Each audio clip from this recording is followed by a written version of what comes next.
Have you ever had somebody leave you and they thought when they left you that you wasn't gonna make it?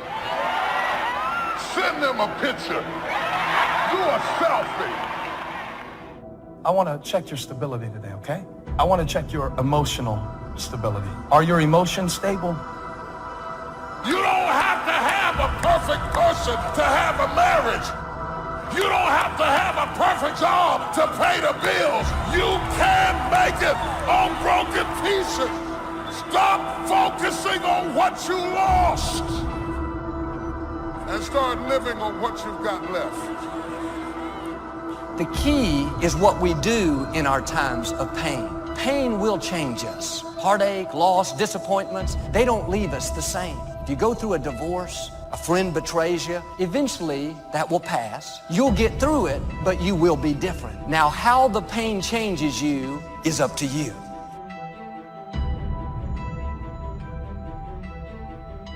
I have learned that every blessing doesn't come to stay. Every relationship wasn't meant to last. Every friend is not going to be a lifelong friend. God will send people in your life for a season because you needed that at that time in your life. And if they walk away, don't stand there at the tomb of what used to be and cry over what was, because if you'd have needed them for the future, they would have stayed.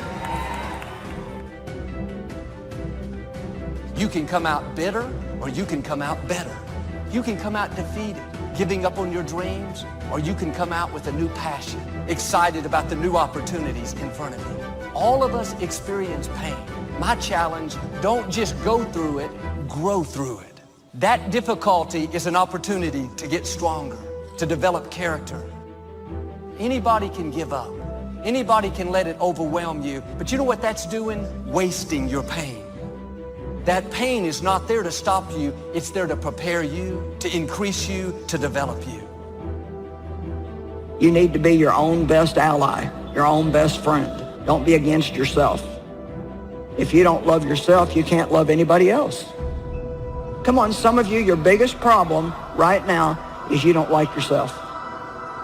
You cannot impose your will on me, so you can wish it, you can want it, but you can't make me be what I don't want to be. You have to always keep your heart prepared for rejection.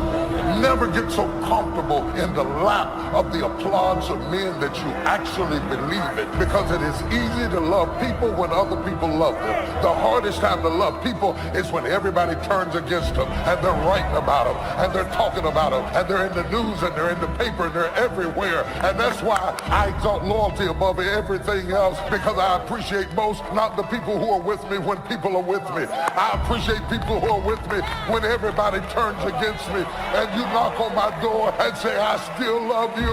Now you got clout with me.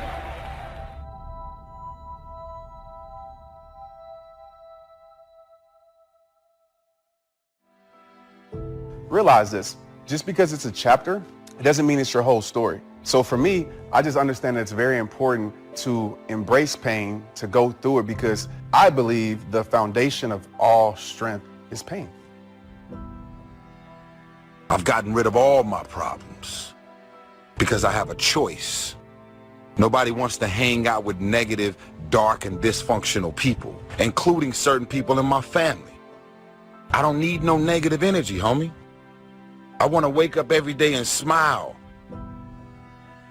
This is a softened generation. So if you have any mental toughness, any ability, if you have any fraction of self-discipline, the ability to not want to do it but still do it. But if you can get through to doing things that you hate to do, on the other side is greatness. I'm training my mind and my body and my spirit so it's all one, so I can handle what life is going to throw at me. Because the life I've lived, it throws a whole bunch at you. And if you're not physically and mentally prepared for that, you're just going to crumble and you're good for nobody. Because on the other side of that is your growth. On the other side of that is strength. Even in going through pain, like I look at pain as a positive thing. I'm not talking about putting yourself through pain on purpose, but it's just like working out. You know, the only way you're going to get strength in your life is if you go through that hard moment, that tough moment. Successful people know how to change with the times. They don't get stuck in a rut, doing the same thing the same way year after year. They're constantly evaluating where they are and what they're doing, and they make adjustments so they can improve. Life is hard. It's tainted by malevolence and betrayal. That can make you bitter. You need a meaning to offset that. Where's the meaning to be found? Not in rights, not in impulsive pleasure, but in responsibility. You take responsibility for yourself. If you're good at it, you have some excess left over to take care of your damn family. Those are heavy burdens. You pick up the burdens, you find that's meaningful. The best way to pick up the burden is to continually improve yourself. And that's where the meaning is to be found. And so that meaning is in the continual self-transcendence. That's letting your old self die and the new self be reborn. And just because something worked 5 years ago doesn't mean it's still going to work today. We have to stay open for change. And this is why many people don't have any enthusiasm. There's no freshness in their life. Every time an opportunity comes for change, for increase, because they're not used to it, they shrink back. They don't realize that's what's keeping them from going to the next level. Everything you imagine is a preview to a coming attraction. Once you understand that, it opens up a wide range of things and possibilities. Imagination is everything. It's the preview to life's coming attraction. That simply means everything that's in your imagination is a preview of a coming attraction that God has for you. That's why he puts it in your imagination. And in the coming days, don't be surprised if God brings new opportunities across your path. You'll be tempted at first to play it safe and think about all the reasons why you can't do it. You have a gift. You have something to offer. Don't use your God-given talents for the wrong purposes.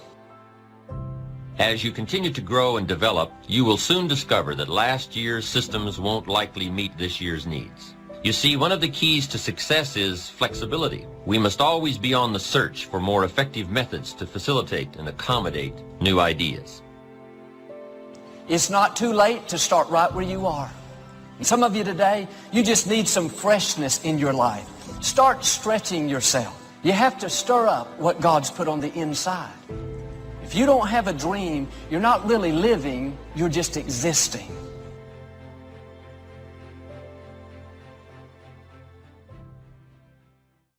Just check the circle of your friends, because the company you keep tells a whole lot about you.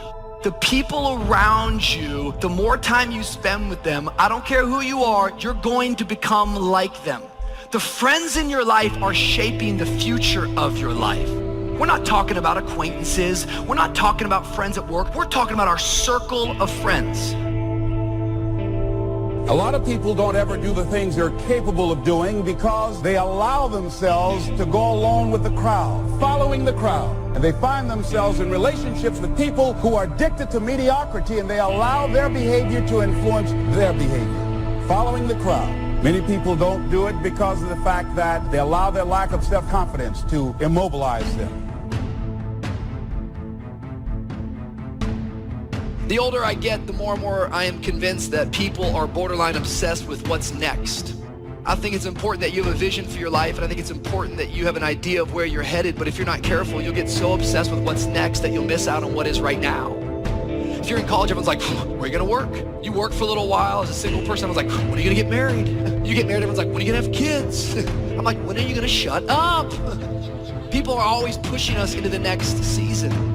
Because there is this notion and this idea that somehow the grass is green over the fence on the other side. But it takes a mature man of God to recognize the grass is not greener on the other side. The grass is simply green where you choose to water the grass. Some of you have been doing time on a deadbeat job, and every morning you have to make yourself get up out of the bed and go to work. Pull a smile on your face, because you know you're just serving time. I don't care how bad it looks. I don't care what the circumstance is. Keep the faith. God has not forgotten you. Keep the faith. Just as God has divine connections lined up for you, people to encourage you, push you forward, He's also lined up people that will try to stop you, discourage you, try to make you look bad. And if you don't understand this principle, you'll get discouraged. That opposition wasn't meant to stop you. It was meant to establish you. When you overcome it, you will not only step into a new level of your destiny, but everyone around you will see the favor of God is on your life. Well, I think the things that are bad that happen in life can either teach you or break you. And you got to decide what you want them to do. I vote that you allow it to teach you. I vote that you learn from these people, that you learn how to forget about the past, that you learn how to ignore people that are negative, that you learn to control your vengeful ideas, and that you learn to move on into the future where you're going to meet better people and better times are to be had. That's what I would recommend. Your miracle is never in what you lost. It is always in what you have left. And so when you start looking at what you have left, stop grieving over what you lost. Because if you needed it, you wouldn't have lost it. It might only be a pot of oil, but if it's left, the miracle's always in what's left.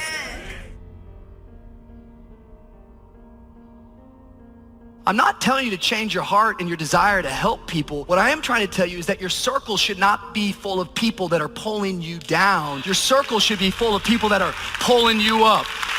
Someone say, check your circle. You can't honor people further than you. You can't reach up. Instead, you're more comfortable with everyone at your level or beneath you because it feeds your ego that you're needed. If you're the smartest person in your group, you need another group.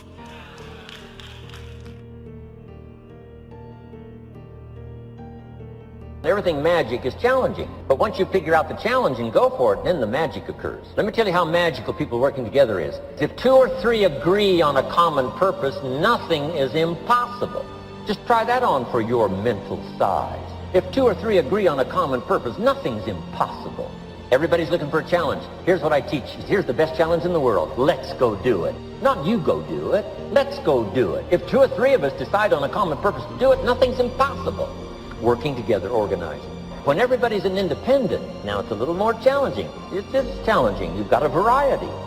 But that's what makes life the variety. Don't isolate yourself and think, well, I'm strong enough, I'm tough enough, I'm talented enough. Are you flying solo, or do you have a community of faith? People flying with you, watching over you, encouraging you, inspiring you. Here's one of the powers of working together, shared testimonials.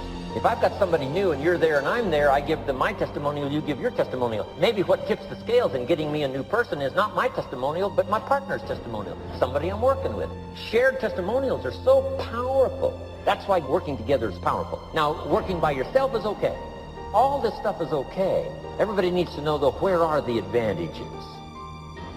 You can be good by yourself, but you can't be great by yourself.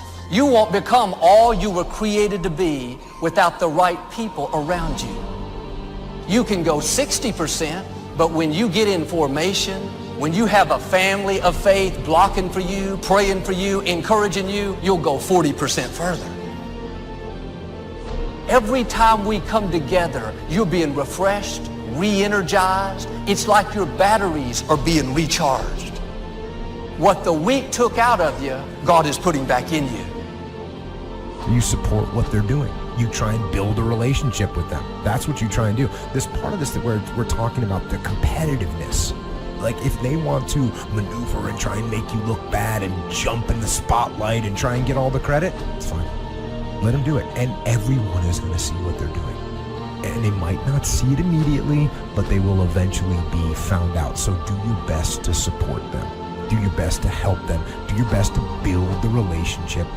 Make the mission the most important thing, not the little politics that you're about to dive into and get involved in. Don't make that the primary thing. Make the primary thing accomplishing the mission. Now, another unique thing about sharing is what you pour out creates capacity for more. You must be willing to do the things today others won't do in order to have the things tomorrow others won't have. Because it's those moments of feeling discouraged or feeling like you're not good enough that makes you feel like settling is your only option. Most people don't reach their dream mount because of failure. Most people don't live their dream because they give up. You see, it's not the failure that stops us, but that most stop at their first failure. Those who succeed don't stop at one failure, they don't stop at 10 failures. They don't stop at 100 or 1,000 or 1,000,000. They say, this is my goal and I will do whatever it takes to achieve it. I will learn the lessons from any failures. I will learn faster. I will work harder. I will work smarter. And I will not quit until my dream is a reality. That's the difference between success and failure. Failure is a massive part of being able to be successful. You have to get comfortable with failure. You have to actually seek failure. Failure is where all of the lessons are, you know. When you go to the gym, you work out, you're actually seeking failure. So if you pour out what you know, if you pour out what you feel, if you let go in a sharing way, the good things that have come your way, it's part of the skill in the marketplace of developing success, wealth, and value. And I would wish that for you. In fact, all of the things we've talked about today, I would wish for you the benefit that comes from it all. But I know that it takes the discipline first. One last phrase. Promise is on the other side of price. For the promise, you must always pay the price. I'm sure we've all watched the television show Fame. That's why the book of life said the road to life is straight and narrow, and few there be that find it, because few there be that are willing to do the things today others won't do in order to have the things tomorrow others won't have. What are the things that others won't do? Number one, make discipline a major force in your life. How many of you know if you'd have been more disciplined, you'd be further along to reach your goals right now? Socrates said the undisciplined life is an insane life.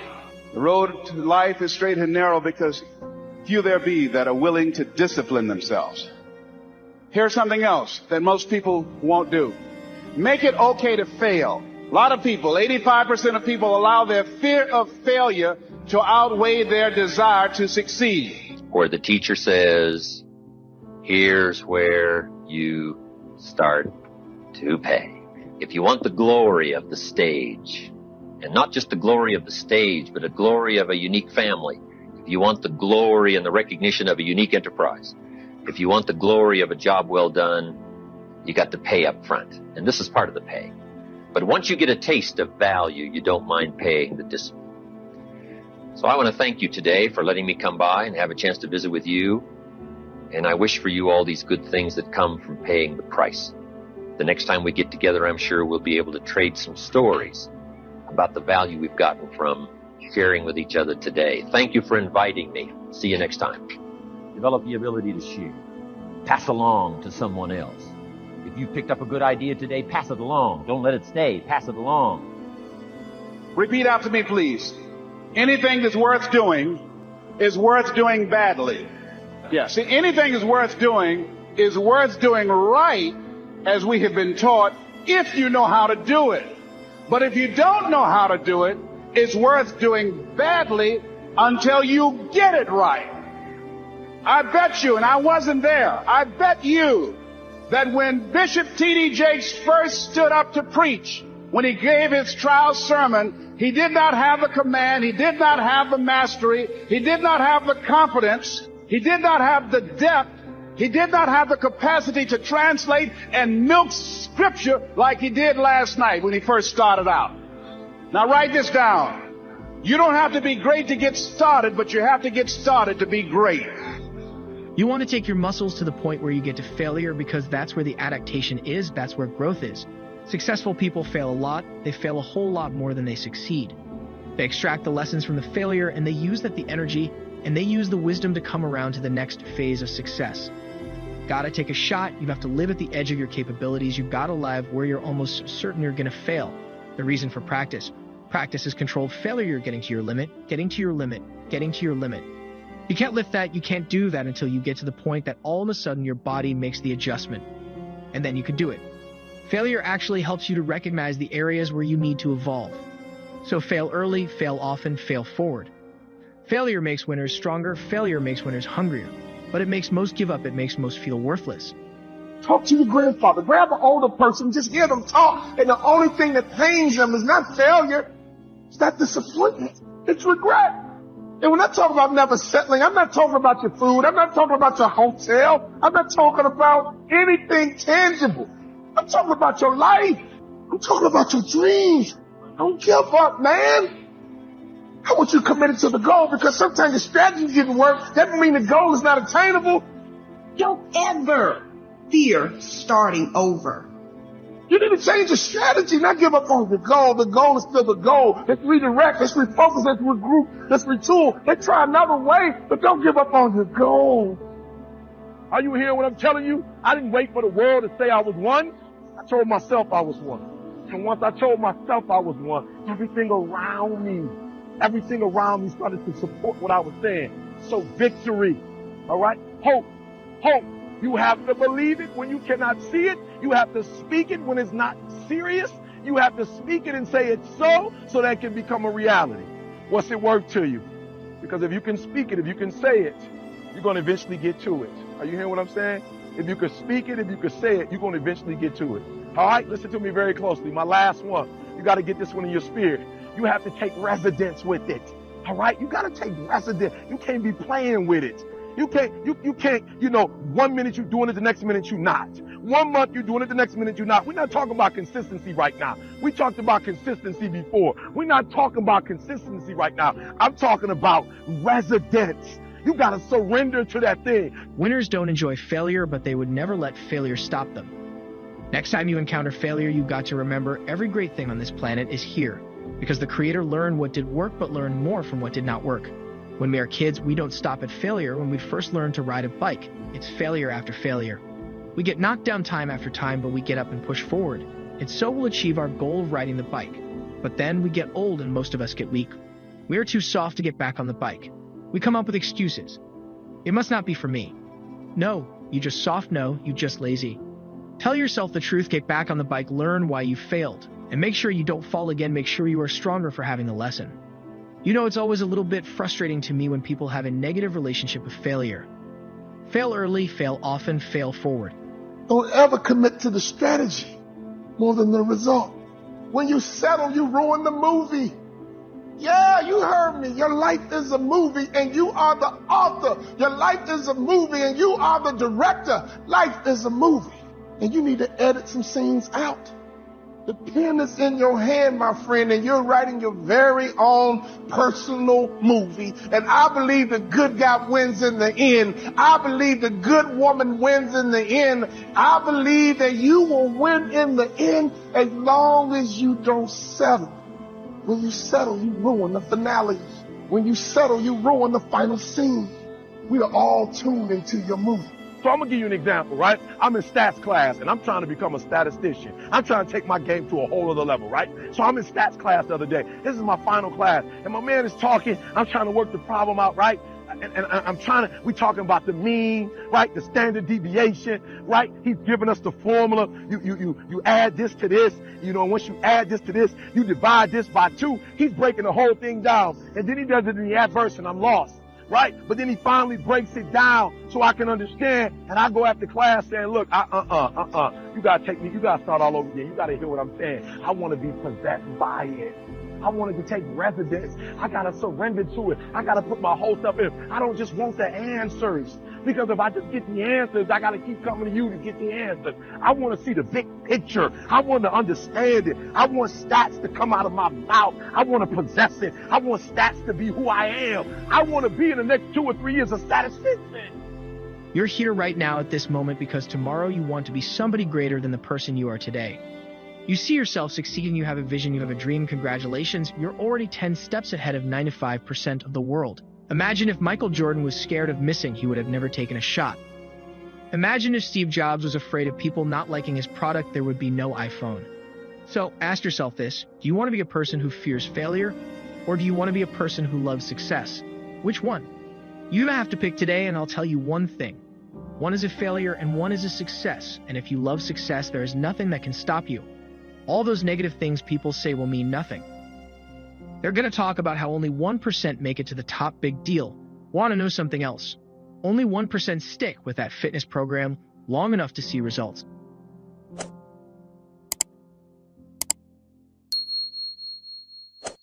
"1986, I'm sitting on the curb. My mama come home. She say, "Baby Ray, what you doing?" I said, "Mom, I'm waiting for my daddy to come get me." She said, "Baby Ray, your daddy ain't coming." I said, "Mom, somebody said daddy in town and he coming to get me for Christmas. She said, baby Ray, your daddy ain't coming. I said, Mom, I'm not leaving. I'm going to sit right here. 7:30 came by, 8:30, 9:30, she came back out and said, son, get up. He ain't coming. I said, Mom, he got to come. I'll be all right. I sat there till 11:30 at night. She finally walked over to me. She said, baby Ray, get up. He ain't coming. And I remember getting up from that freaking curve. And I told my mama that day, Mama, no pain will ever stop me from taking care of you and my brothers and sisters. Because nobody knows what I'm dealing with. The greatest pain a man will ever go through in his life is the disconnection of a father. When you know he living. I thank my father because we're friends now. But I thanked my father for not coming around me when I was a child. Because the way he was living wasn't the way I was supposed to live. So sometimes to really find the root of who you are, you must go back generationally and find out if you're following the same curses. That's what pain is. Pain is a repetition of the psyche. Until you learn how to figure it out, until you learn how to tap it on the back and say, I know you there, but I'm built to deal with you. I don't want nobody to leave here today and not understand why we must find a way to push through pain to understand that's on the other side of that is glory. The night before the Super Bowl, I re-tore my tricep. Couldn't tell nobody. I couldn't go to the doctors. I couldn't go to my teammates. What I was gonna tell them? That I can't play. I re-tore it. And it was bleeding so bad, and it was burning so bad that I took a shoestring from one of my shoes. And one of the fire spigots, I tied a shoestring around the tire spigot and tied it around my arm to hang my arm up just so I can get 3 hours of sleep. And I held it there all night, and that shoestring held my arm there all night. And I got up and I walked in that stadium. And I'll never forget this. If anybody's ever saw this ride, I came out of halftime and we busting San Fran up. I'm sorry if there's any 49er fan. You know, I know we on the West Coast. But I come out of halftime and I stayed in there a little longer because I got ready to tell my trainers, I'm like, man, listen, I can't even punch nobody with my arm. It's hurting that bad. I said, I got it. A whisper came to me. It ain't about you. It's about the team. It's about the team. I came out the locker room, my arm burning so bad. Jacoby Jones was walking to the end zone to receive the kickoff. I'm running towards the sideline. My arm burning so bad, God said, go touch Jacoby. I turned around and put both of my hands on Jacoby's chest. And I said, I'm just doing what God told me to do. And I ran back to the sideline and I watched Jacoby go 109 yards. So everything that moment told me was sometimes your greatest pain, it ain't even about you. It's about a greater purpose. I delegate everything that I think is not the single most important things in the world, and then I micromanage the things that I think are the most important things in the world. Luckily for me, hence why I've been able to build big companies, I don't think most things matter. So I don't think I'm any different than anybody else. I actually think everybody is a delegator and a micromanager. I just think that my radar of what's important is different. Yes, we need to do something with that. That's the guys. That's it right there. I'm just like you. We're all the same. We all delegate, we all micromanage. The difference is, I don't think most things matter. And what do I mean by that? As I'm trying to think about somebody watching this for the first time, instead of alluding to like people that have watched forever. Most things don't matter. Like, I don't know, like just, I don't know, that's what it means. Like, you know, like if I was like, I don't know, I don't think lighting matters as much as D-Rock. Like, I just don't think things matter. Like, I don't think like one client that's gonna put us out of it, like, I don't think one employee is gonna kill our atmosphere. I don't think a lot of things matter. I don't think like a misspelling in a deck is something that really matters to a lot of people in my company. It just doesn't matter to me. I just don't think so. Guys, I don't think we're gonna lose a count because we put the I before the E. And if we do, them. Idiots. I don't think not wearing shoes in an establishment is, the biggest thing in the world. Clearly, if you've watched Daily V1, some people do it. And guess what? I do not judge. Do not judge. Everybody's allowed to do their thing. It's just like parenting. I will never spew my parenting. I talk about it, but it's very holistic. Like, this is what I do, not what I'm telling you to do. This is me. So ultimately, I think that I'm both. Like everybody in the world, I just think that I deem what's most important at a very, very high level on things that most people, you know what? A lot of you are commenting about my 5-minute meetings. Most of you, because you're part of my community, think it's great. A lot of comments on YouTube and Facebook of like, oh, I like Daily V because Gary spends 5, that's nice. One comment, I work in a small, and by the way, whoever said this is gonna see this and be like, holy crap, he reads everything. I've worked at small companies where the boss didn't even know my name, you know what I mean? Like, this is cool, but do you know how many people think it's stupid?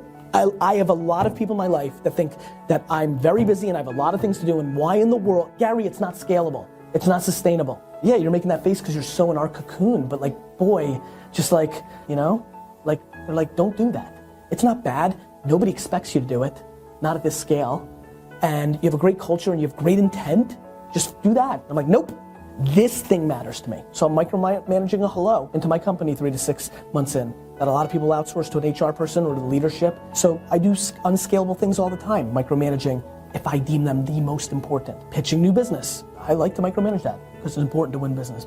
Like, money helps me keep doing everything. Some adults never figure out that unhappy states do not work when they're adults. And they continue to practice what they learned as little children for the rest of their lives, never realizing that it doesn't work. So the recognition that negative thinking and unhappy states actually do nothing to change anything. If anything, they make it worse. So if there's enough awareness and you can suddenly look at that, and then you can ask yourself from the deeper perspective of awareness, do I want to continue to think these thoughts? Is that helpful or good? Do I really want that? What is it doing? What would it be? How would I experience this situation without it? So you can, as awareness comes in, choice comes in. And then there are moments when you may be able to step out and just be present, and the negative mental emotional stream subsides, but it's not gone yet, because you don't get rid of it that easily. A few moments later, another thought comes into your head, and immediately a new train of negative thinking starts. And you can feel the pull of it. It can be very, very strong, especially if it's been in your life for a long time. You feel the pull of negative thinking. Come this way. This is so familiar. This is where you belong. This is who you are. And then you need awareness. So you can't fight the negative states, because that's another negative state. But you can be aware and see its futility, and ultimately see also how that you are addicted to it. But when you see it, you're not completely addicted anymore. You're only completely addicted when you don't see it. When you see it, you are the awareness. When there's no awareness, you are it. Then you are the ego. Then you are the ego that's addicted to unhappiness.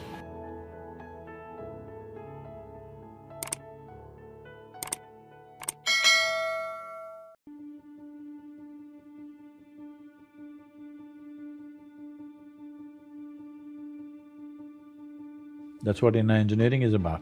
If your context shifts from your psychological and physiological process to the life process that you are, everything has changed. Because we must understand this. As we sit here, this is my body, that's your body, this is my mind, that's your mind. But there's no such thing as this is my life and that's your life. This is a living cosmos. Everybody is free to capture as much as they want.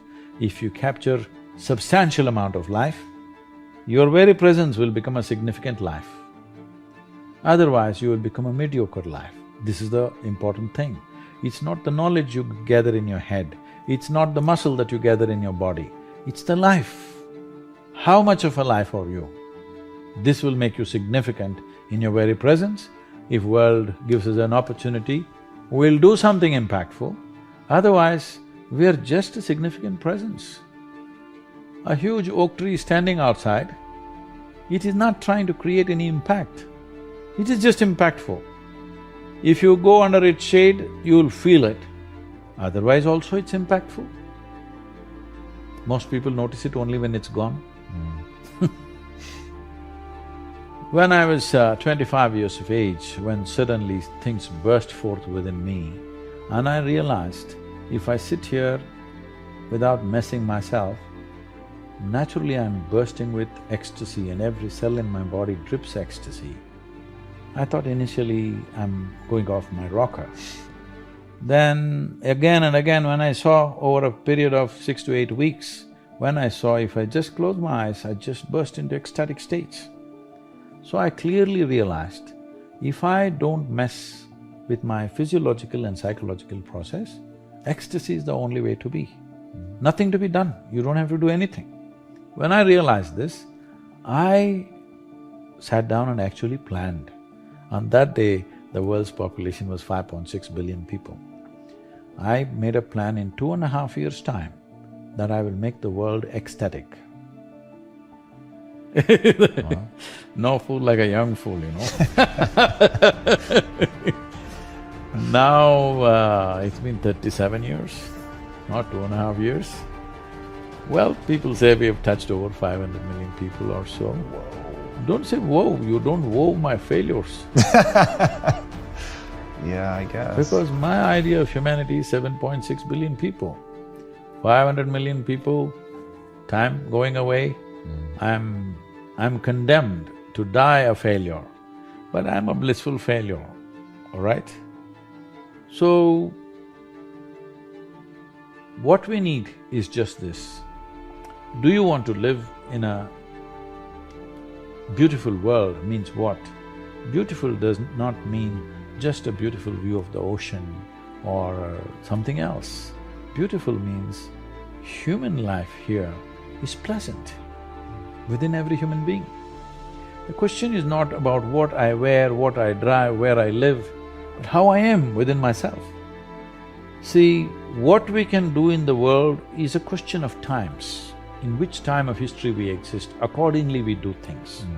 If we were here 100 years ago, we wouldn't be recording all this stuff, all right? We would be doing something different. But human experience is constant. Whichever generation you are, you can either be blissed out or misery. Always, forever. It has been so and it will be so. So, what we can do in the world is subject to many realities of the times. Passion put us over the edge. Passion set us apart. Passion made the difference. Can I tell you something? When you're passionate about something, it isn't reasonable, but you do it anyway. When you're passionate about something, it's not possible, but you do it anyway. When you're passionate about something, passion will take you where nothing else will ever take you. It'll give you that decided edge. It'll help you to stand out. Wow. Now, let me just say something about purpose and dreams and finding your purpose. I wrote a book a few years ago called Put Your Dream to the Test. And basically it's questions you need to ask yourself to make sure if your dream is a valid dream. And I would go around and I would teach off of this Put Your Dreams to the Test lesson, and all of a sudden it hit me that there were a lot of people that didn't have their own dream. I had assumed when I wrote the book that everybody had a dream. I've had a dream. And all of a sudden I realized there were people coming to me and said, well, I don't have a dream for myself. And I could see that they were a little lost, and all of a sudden it hit me. And this is what I want you to understand. You may not have your own big dream for you, but it is probably because God has someone for you that He wants you to join and help them fulfill their dream. You see, this is a biblical principle. Not everybody has their own purpose and own personal dream. Look at the fishermen down at the Sea of Galilee when Jesus walked into their life and said, hey guys, Follow me. I'm going to make you fishers of men. What did he do? When he walked into their life, he gave them a dream that they didn't have. He gave them a cause that they didn't have. He gave them a person to hang around with that they didn't have. And let me tell you something. Sometimes God has people literally designed to come along and complement each other so that the dream can be filled. Teamwork makes the dream work.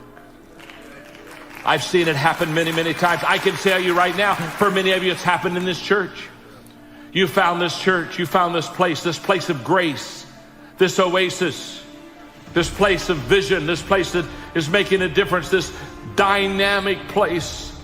And all of a sudden you started pouring your gifts in here, your spiritual gifts, your financial gifts. You just kind of lost yourself and just dove into this congregation. And now you're seeing amazing things happening. And it's an absolute fact that some of you, your place, your purpose, your dream is to come alongside, complement, add value, and do something for someone that they cannot do for themselves. Every great person is great because people have come around and supported that dream and supported that vision. Look at Jonathan and David in the Old Testament. Jonathan rightfully was going to be the next king. His father Saul was the king. He was the rightful heir. But when he saw David, he said, no, David is the anointed one. I'm going to back up. I'm not going to be the king of Israel. I'm going to support David. I'm going to let him be the king of Israel. I'm going to be a king maker. And Jonathan understood that whole possibility of putting his purpose into the purpose of someone else. Now, obviously, when you believe that something is the case, it implies that you don't know. You have no evidence for it, but you believe it. So you wouldn't say, I believe in this table. I don't have to, because I know it's here. Well, we call it table, who knows what it is on other levels. But you don't need to say, I believe in this flower. I know there's a flower here, or at least that's on this level of perception. So belief implies you don't really know, but you would like something to be, and that's interesting. In religions, those things are regarded as very important. You believe in certain things that have been transmitted to you from generation to generation, that are in the books. And then you have a certain belief structure. And since you're not free of ego, it becomes incorporated into your sense of identity, the collective identity of we, the believers in these particular kinds of stories. There is in the English language, there's the word belief, and there's also the word faith. And they're quite different, but sometimes people don't realize the difference. In some languages, there's no difference between these two words. In Spanish, you have fe, which is faith, and creencia, which is belief. But if I remember correctly, in German, you only have one word for faith or belief, and that would be Glaube or Glauben. But they're very different. Faith is, a true meaning of faith is a deep sense of trust. And what you are and you have that deep sense of trust because you are connected with the essence of who you are, which is one with the essence of the universe. I forgot to mention that before. You are connected with the essence of who you are, that's the vertical dimension. You realize yourself as consciousness. And that consciousness is not yours, although I sometimes call it your consciousness. It's not yours. Because if I said my consciousness, I would have created a duality. There would have been me, an entity who has consciousness.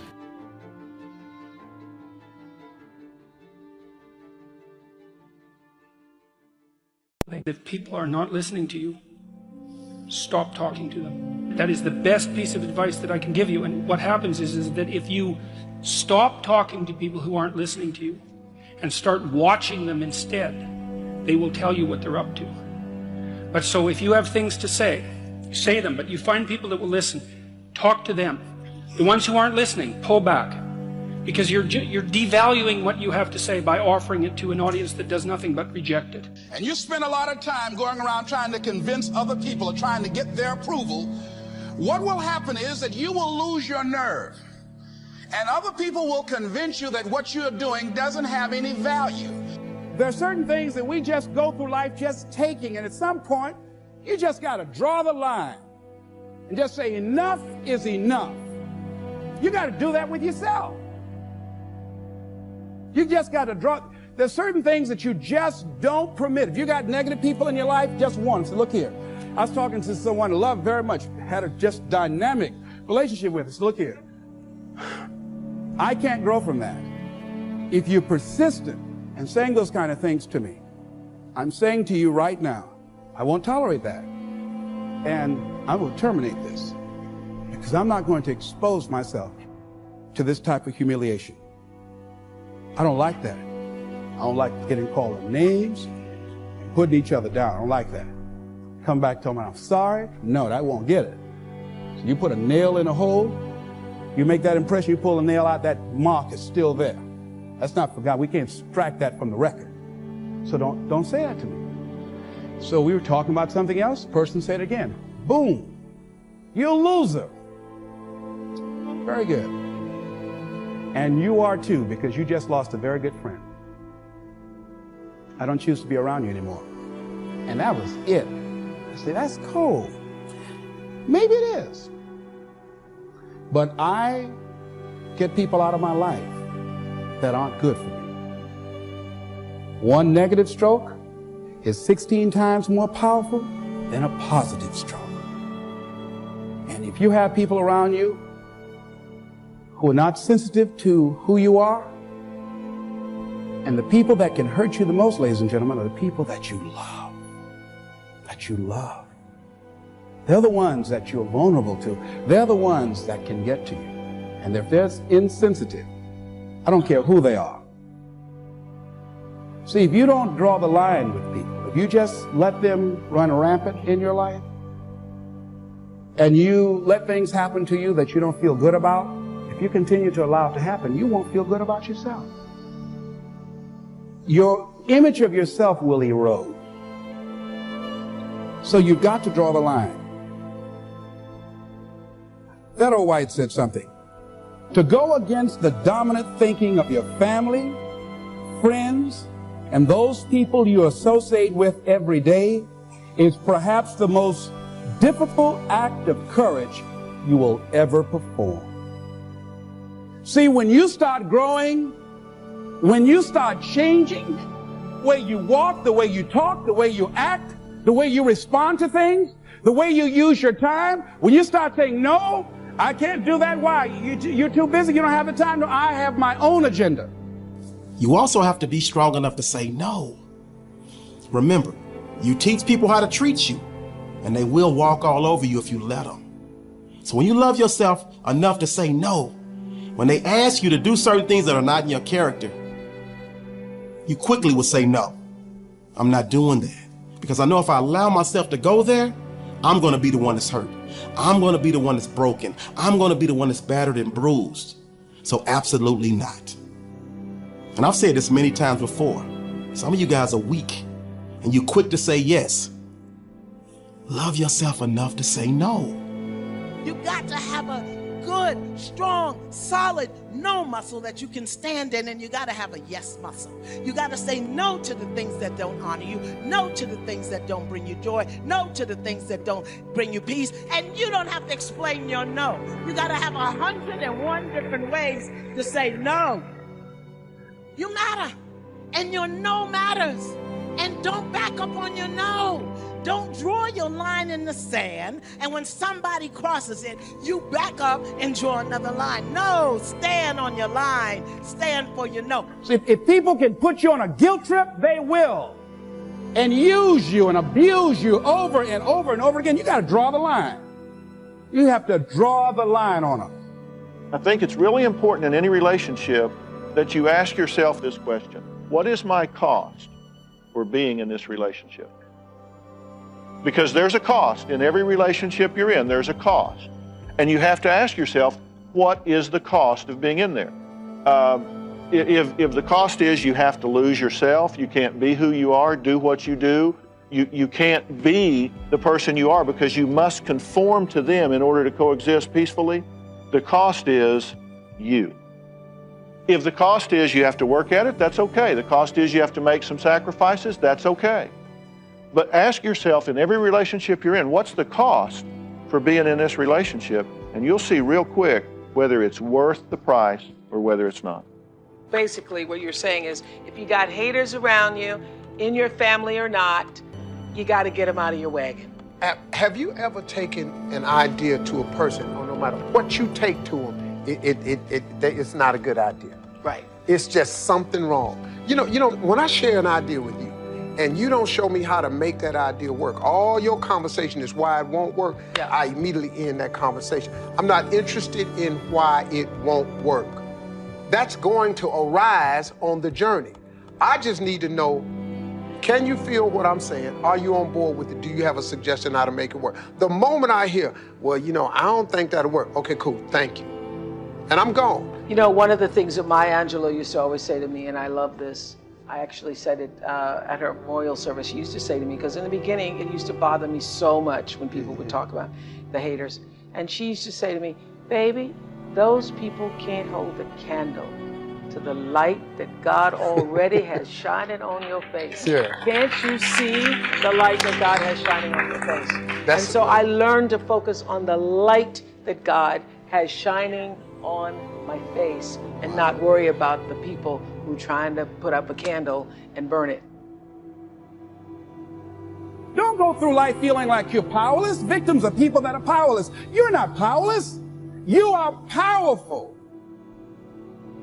You direct the power in your life. Whatever your life is right now, it is a duplication of your consciousness.